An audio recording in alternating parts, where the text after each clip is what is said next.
sob a proteção de Deus, na presença dos conselheiros Nestor Batista, Fernando Guimarães, Ivan Bonilha e Durval Amaral, dos auditores Jaime Lechinski, Sérgio Valadares, Ives Linhares e Cláudio Augusto Canha, do Procurador-Geral do Ministério Público, Michael Richard Reiner, declara aberta a sessão ordinária número 22 deste Pleno.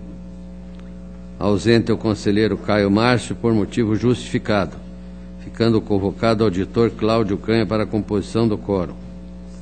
Fica convocado o auditor Ives Linhares para a composição do quórum, conforme portaria 355/14. Ausente o auditor Tiago Barbosa, em razão de férias. Presença ainda do Procurador de Estado, Dr. Moisés. Coloco a ata da sessão ordinária de número 21, de 26, próximo passado, para discussão e homologação. Está em discussão. Aprovado. De acordo com o regimento interno, concedo a palavra para comunicações e inclusão de processos em pauta. Auditor Ives Linhares. Senhor presidente, apenas para solicitar a inclusão em pauta do processo de membro desse tribunal, número 500-350-14. Muito obrigado. Conselheiro Ivan Bonilha. Senhor presidente, eu queria comunicar a devolução do processo 367790/13, conselheiro Fernando Guimarães. Obrigado. Auditor Sérgio Valadares. Obrigado, senhor presidente. Também para anunciar a devolução dos autos do processo 210.46209 ao conselheiro Fernando Augusto Melo Guimarães. Auditor Jaime Lechinski. Senhor presidente, para anunciar a devolução do protocolado 29290414, o conselheiro Nestor Batista, e 69732/12 ao conselheiro Ivan Bonilha. Obrigado. Conselheiro Durval Amaral. Solicitar a inclusão em mesa dos seguintes processos, senhor presidente. O 564378/14 trata de férias de membro do tribunal. 390060/14, certidão liberatória do município de Santa Helena. 591042/14, certidão liberatória do município de Assis Chateaubriand. 584379/14, certidão liberatória do município de Indianópolis. E também a devolução dos processos 748768/11 ao conselheiro Nestor Batista e 817178/12 ao conselheiro Ivan Bonilha. Solicito a inclusão em pauta dos processos 327090/14 e 505319/14. Continua a palavra.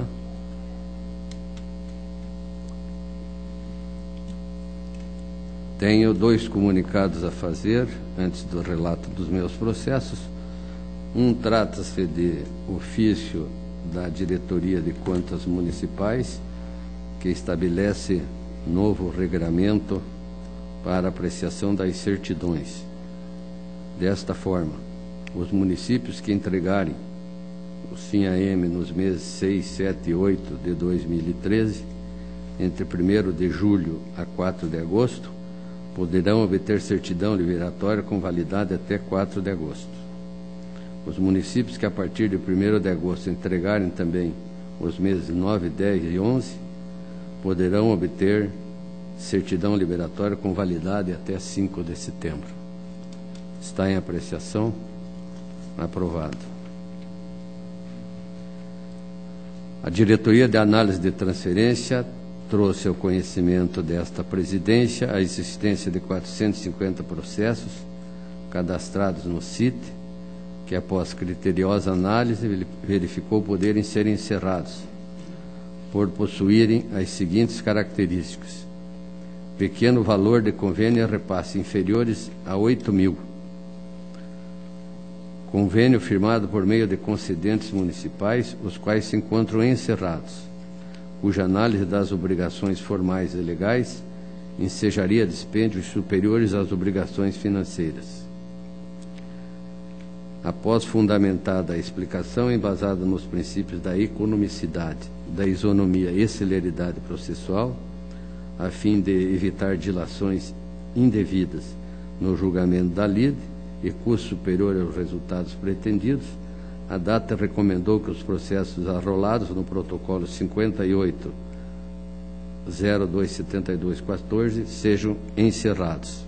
Todos os relatores desses processos são conselheiros, já foram devidamente comunicados, está sob apreciação.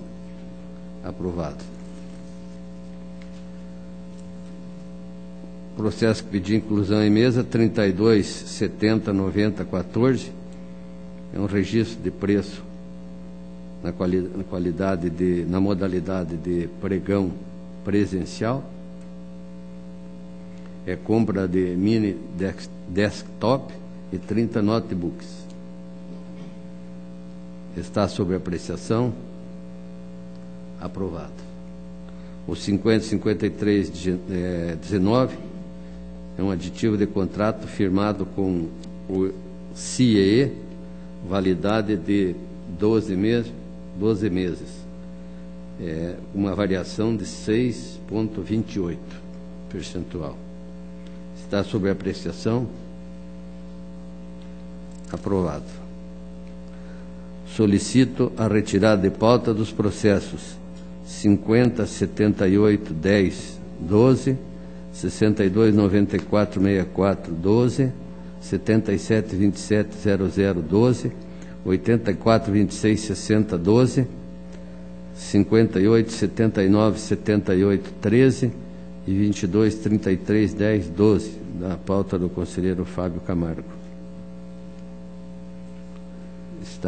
Estão retirados de pauta.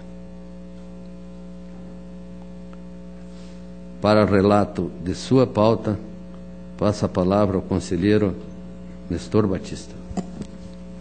Senhor presidente, demais integrantes do plenário, eu relato a pauta, tenho recurso de revisão 281.449.14, município de Nova Esperança.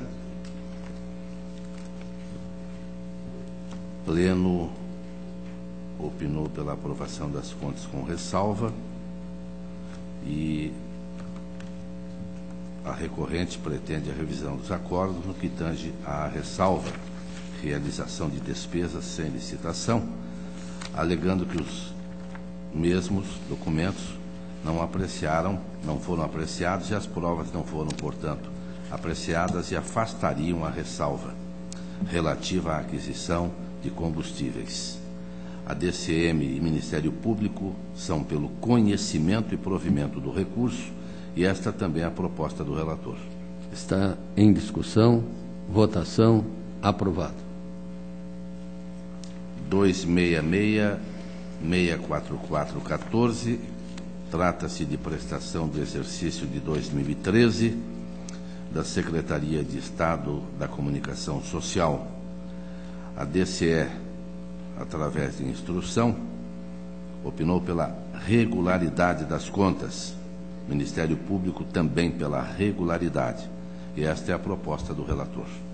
Está em discussão. Votação, aprovado.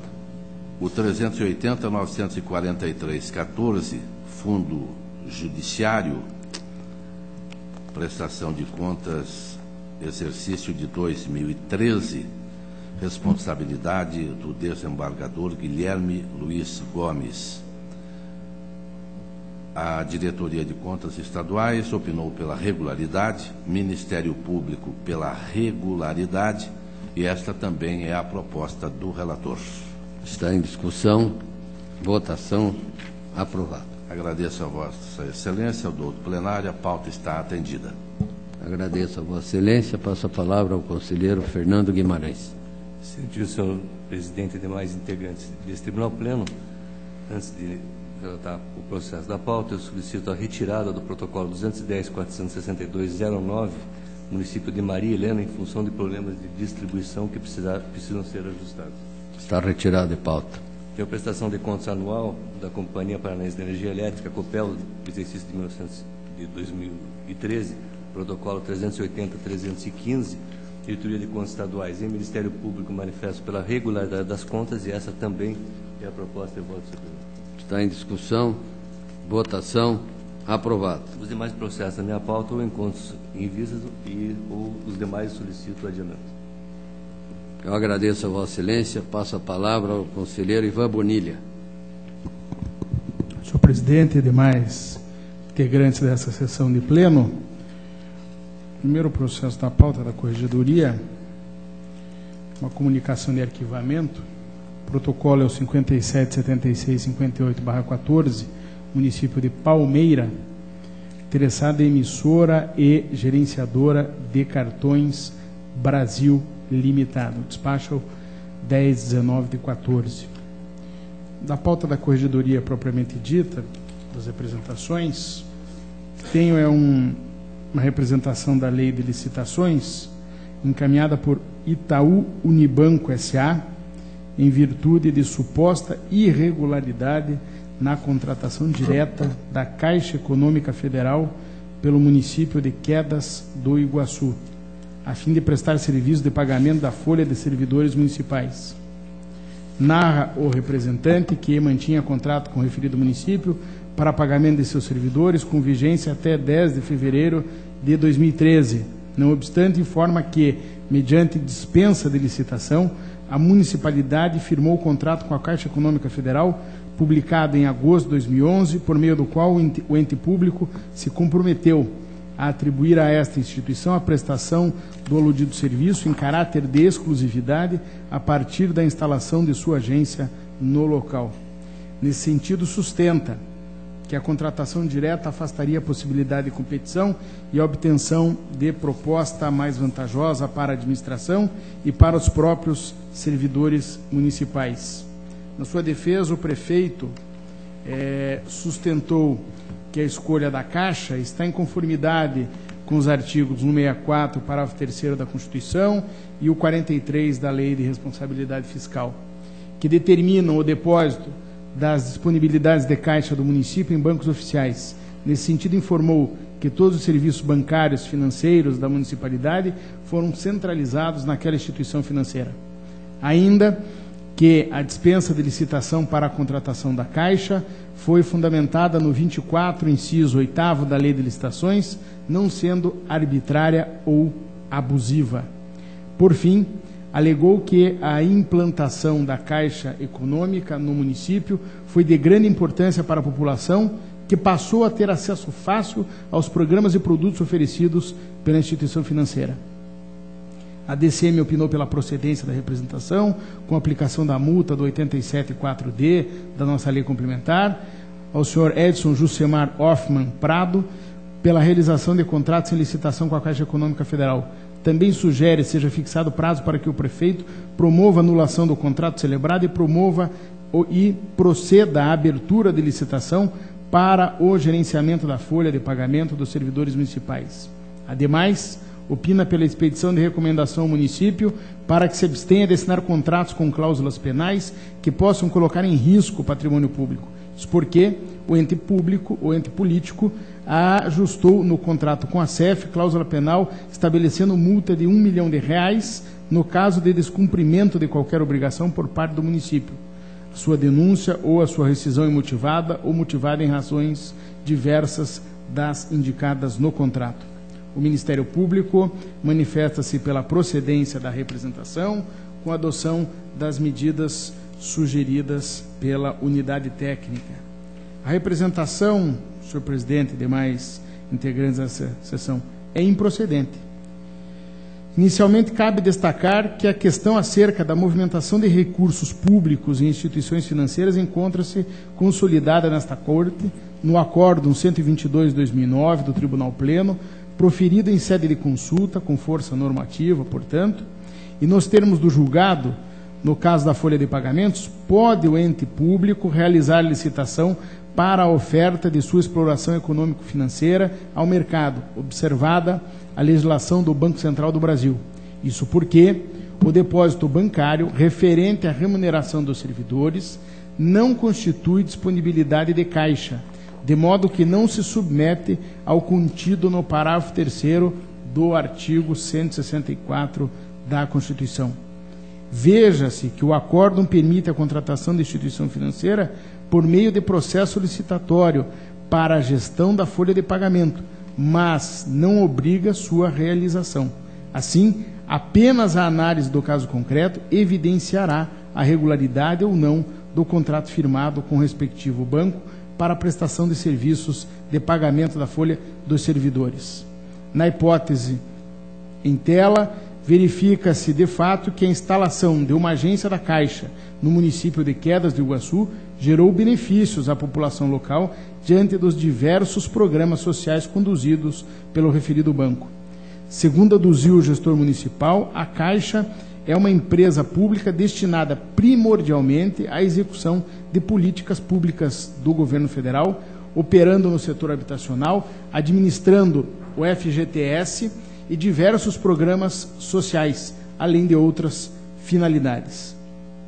Também tendo em vista a existência de um banco oficial na municipalidade, obriga a manutenção das disponibilidades de caixa nesta instituição financeira, nos termos do 164, parágrafo 3º da Constituição e do supracitado Acórdão 122 de 2009. Considera-se que a concentração de todos os serviços bancários e financeiros do ente público no banco oficial, inclusive de pagamento da folha dos servidores, atende ao princípio de eficiência disciplinado no 37 da Constituição. Além disso, entendo regular a contratação da Caixa por meio de dispensa de licitação, fundamentada no 24.8 da Lei de Licitações.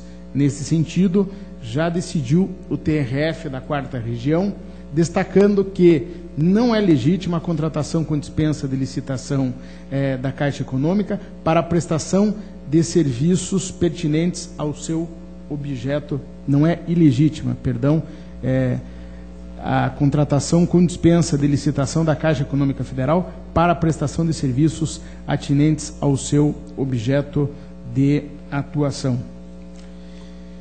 A ementa do acordo eu trago no corpo do meu voto, inclusive o juiz, um juiz que serviu no TRE do Paraná, relator desembargador Fernando Quadros da Silva, por sinal ex-procurador do Estado do Paraná. Outro sim, verifica-se que o município de Quedas do Iguaçu observou as formalidades legais previstas no artigo 26 da Lei de Licitações no procedimento de dispensa de licitação, exceto quanto ao preço ajustado, cuja justificativa não foi claramente demonstrada nos autos, com a apresentação de justificativa para dispensa, edição de lei municipal, que foi no caso aqui a 787/2011, autorizando a celebração do convênio com a instituição financeira, parecer jurídico e autorização do prefeito, todas peças que estão juntadas ao processo. Diante do exposto, entendo regular a contratação da Caixa Econômica pelo município para a gestão da folha de pagamento dos servidores, ativos, inativos, pensionistas, estagiários ou qualquer outra pessoa que mantenha ou venha a manter vínculo de remuneração com o município, de modo que voto pela improcedência da representação. Por derradeiro, considerando que o contrato celebrado entre o município e a Caixa previu multa exorbitante de R$1 milhão nas hipóteses de descumprimento de qualquer obrigação pela municipalidade, sua denúncia ou rescisão motivada por razões diversas daquelas previstas no ajuste contratual, entendo prudente, assim, expedir uma recomendação ao município para que se abstenha de firmar contratos com previsão de multas que possam comprometer excessivamente o patrimônio municipal em caso de descumprimento, nos termos em que sugeriu a unidade técnica e o órgão ministerial. É o relatório e voto. Ele está em discussão. Votação. Aprovado. Senhor presidente, da pauta ordinária, o protocolo é o 476480/12, é um recurso de revista interposto pelo Ministério Público junto ao Tribunal de Contas, em face do acórdão de parecer prévio número 97/12 da segunda Câmara, mantido integralmente pelo acórdão subsequente. Senhor presidente, pela ordem. Pela ordem, auditoríveis, Eu gostaria de solicitar vista desse processo. vista concedida. Senhor presidente, era o que tinha para essa breve pauta. Agradeço. Agradeço a Vossa Excelência. Passo a palavra ao conselheiro Durval Amaral. Senhor presidente, senhor procurador, senhores conselheiros substitutos, isso é minha pauta. Pelo processo 56.437.8/14, incluído em mesa, trata-se de requerimento de férias de 30 dias do auditor desse Tribunal de Contas, Tiago Cordeiro, referente ao exercício financeiro de 2013, a serem usufruídas no período de 2 de julho de 14 a 31 de julho de 2014. As instruções do parecer ministerial são favoráveis ao pleito, considerando que o interessado atendeu aos requisitos legais para a concessão pretendida, e nesse sentido também ao voto do relator pelo deferimento do pedido. Está em discussão. Votação. Aprovado. Ainda processo incluído em mesa, número 39.0060/14, trata-se de pedido de certidão liberatória formulado pelo município de Santa Helena. A única pendência apontada na instrução é decorrente do descumprimento da agenda de obrigações, consistentes na falta de entrega do módulo de acompanhamento mensal do SIM nos meses 1, 2, 3 e 4 de 2013.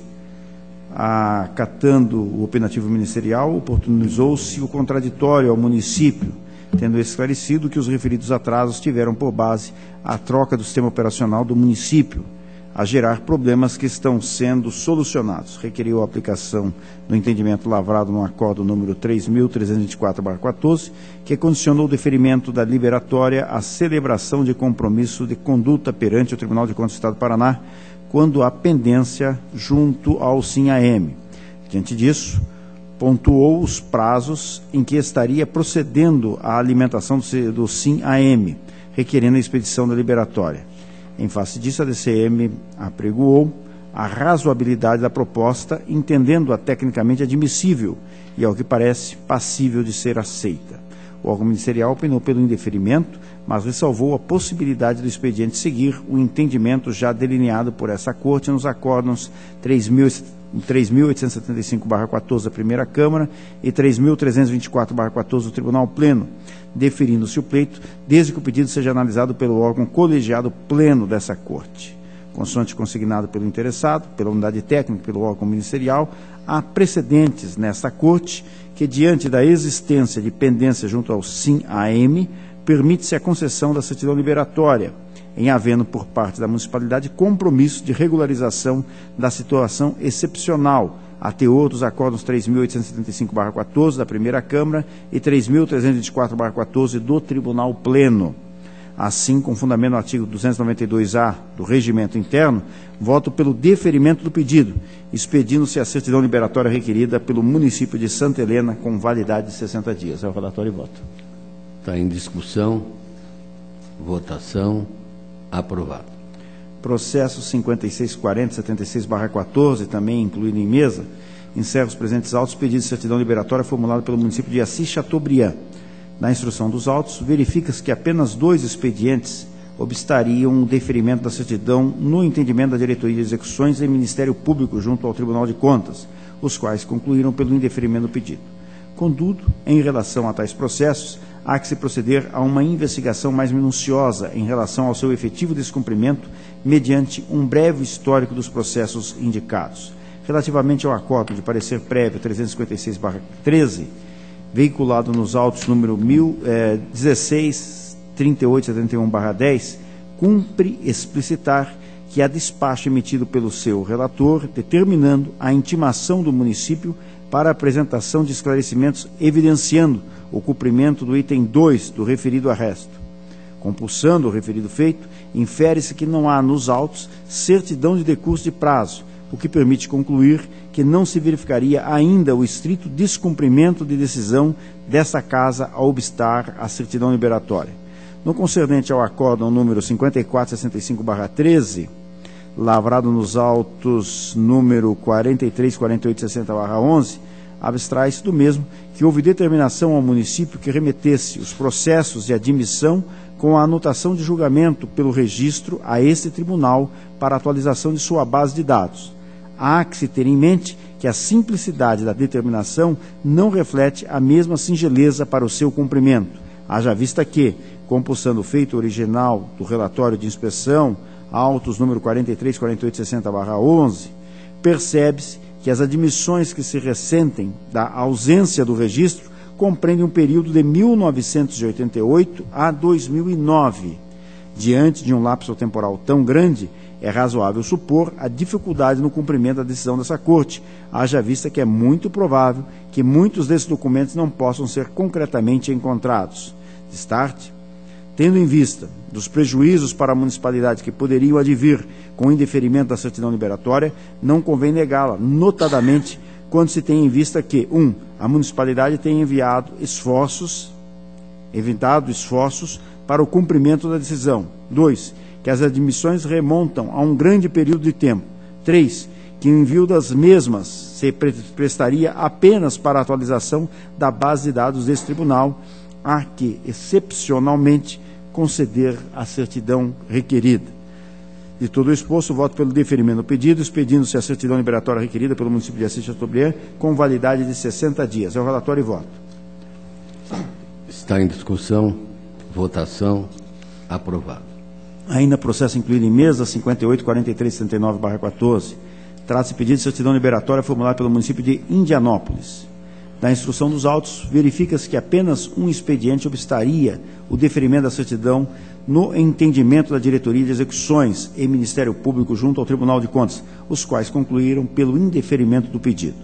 Trata-se do Acórdão 2582 de 2010, segundo a Câmara, que, ao analisar o convênio celebrado entre o município e a Fundação Médica de Assistência de Indianópolis, no montante de R$ 45.575,16, glosou o pagamento de despesas anteriores à celebração do convênio, no valor de R$ 12.433,73, determinando-se para o saneamento de tal lacuna a devolução da quantia de R$ 12.433,73 por parte da Fundação ao município, ou levantamento de todas as despesas atrasadas da Fundação e realização de estudo e de planejamento, demonstrando como se pretende saldar essas dívidas e evitar que novamente surjam, além de expor qual seria a participação da municipalidade em tal intento. Na tentativa de dar cumprimento à decisão, a municipalidade juntou cópia das execuções fiscais ajuizadas pela União em face da Fundação Médica Assistencial do município de Indianópolis, planilha de levantamento patrimonial da Fundação Médica de Indianópolis, termo de doação de imóveis e recursos financeiros, auto de verificação e avaliação dos bens doados, requerimento feito junto ao Ministério Público e nota fiscal. Em que pese isso, tanto a unidade técnica quanto o órgão ministerial não consideram cumprido o referido acórdão, eis que não devolvido o valor ou feito o estudo determinando na supracitada decisão, estando pendente a baixa formal de responsabilidade. Consensa vênia, apesar do artigo 95 da Lei Complementar 103/2005 consignar expressamente que a ausência de cumprimento de decisão dessa Corte impede a concessão de certidão liberatória, algumas ponderações merecem ser tecidas quanto ao caso concreto, o que levaria à razoável conclusão pelo deferimento do pleito. Uma análise atenta do mencionado acórdão não permite concluir que as determinações nele constantes seriam de responsabilidade do município. Duas foram as determinações, as quais poderiam ser cumpridas alternativamente: ou devolve-se o numerário glosado, ou levantam-se todas as despesas atrasadas da entidade e elabora-se um estudo em planejamento para pagá-las. Ora, a devolução de valores é explicitamente uma atribuição da entidade, eis que for a municipalidade que transferira os recursos irregularmente utilizados, devendo, por isso, ser ressarcido o erário municipal. A segunda alternativa, de igual forma, somente caberia à Fundação, eis que as dívidas a ela pertencem, só podendo ela identificá-las e, conforme o seu fôlego financeiro, confeccionar um plano para a sua quitação, o próprio Acórdão número 2582/10 reconhece implicitamente isso, obrigação da entidade no levantamento das dívidas e confecção de plano de quitação, quando impôs que no referido plano seja exposta, entre aspas, qual seria a participação da municipalidade em tal intento, fecha aspas. Destarte, se as determinações tinham por destinatário a entidade e indiretamente o município, não há como responsabilizar esse pelo não cumprimento de determinações dirigidas àquela. Se assim o é, o indeferimento do pedido de certidão sancionaria o município que não deu causa ao descumprimento da decisão dessa Corte. A própria Diretoria de Análise e Transferência, ao analisar a possibilidade de cumprimento do citado arresto, nos autos 530161/14, reconhece a inviabilidade prática de dar cumprimento à decisão nos seguintes termos, entre aspas, por fim, cumpre esclarecer que a realização de estudo para saldar a dívida não é mais viável na prática, à medida que a entidade encontra-se em processo judicial de extinção. Por sua vez, a devolução do valor estipulado no acórdão de R$ 12.433,73 apenas será possível caso restem bens no patrimônio da entidade. Fecha aspas. Assim, diante do que foi exposto, voto pelo deferimento do pedido, expedindo-se a certidão liberatória requerida pelo município de Indianópolis, com validade de 60 dias. É o relatório e voto. Está em discussão. Votação. Aprovado.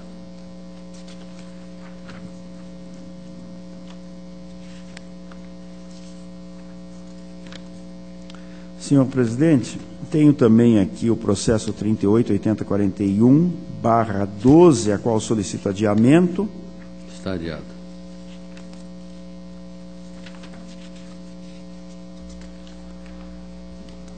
O processo número 739204/13 do município de Maringá.